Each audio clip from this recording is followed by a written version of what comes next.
అయ్యప్ప దీక్ష సమయంలో హిందూ పోలీసులపై మాత్రమే కఠిన నిబంధనలు విధించడం పూర్తిగా వివక్షకరమని ఎమ్మెల్యే రాజాసింగ్ తీవ్రంగా విమర్శించారు. సెలవు పెట్టుకుని మాల వేసుకోవాలన్న నియమాలు హిందూ సిబ్బందికి ఎందుకు వర్తిస్తాయో ప్రశ్నించారు. ముస్లిం పోలీసులకు పూర్తి స్వేచ్ఛనిస్తూ హిందూ పోలీసులపై మాత్రమే నియంత్రణలు పెట్టడం అన్యాయమన్నారు. సమాన హక్కులు, సమాన ధర్మాచరణ ప్రభుత్వం అందించాల్సిన బాధ్యత అని గుర్తు చేశారు.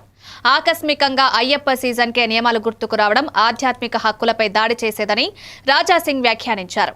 పోలీస్ డిపార్ట్మెంట్ మతభేదం చూపకూడదని, ఈ నియమాలన్నింటినీ పునఃసమీక్షించాలని డిమాండ్ చేశారు.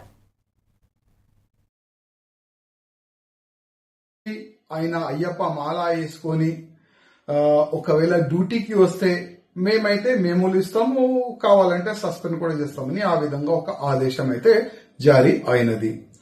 ఇది ఇప్పుడు కాదు, కంటిన్యూగా ఎవ్రీ సంవత్సరం అంటే అయ్యప్ప దీక్షా సమయంలో అంటే డిసెంబర్, నవంబర్, జనవరిలోనే ఇట్లాంటి ఆదేశాలు జారీ అవుతుంది.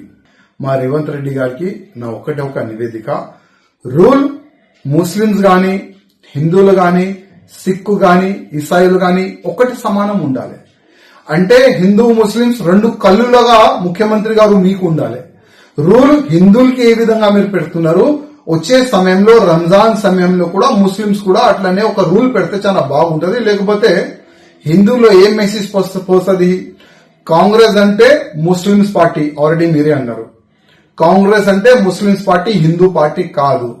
దానికి మీరు ప్రూవ్ చేస్తున్నారని నేను అనుకుంటున్నా.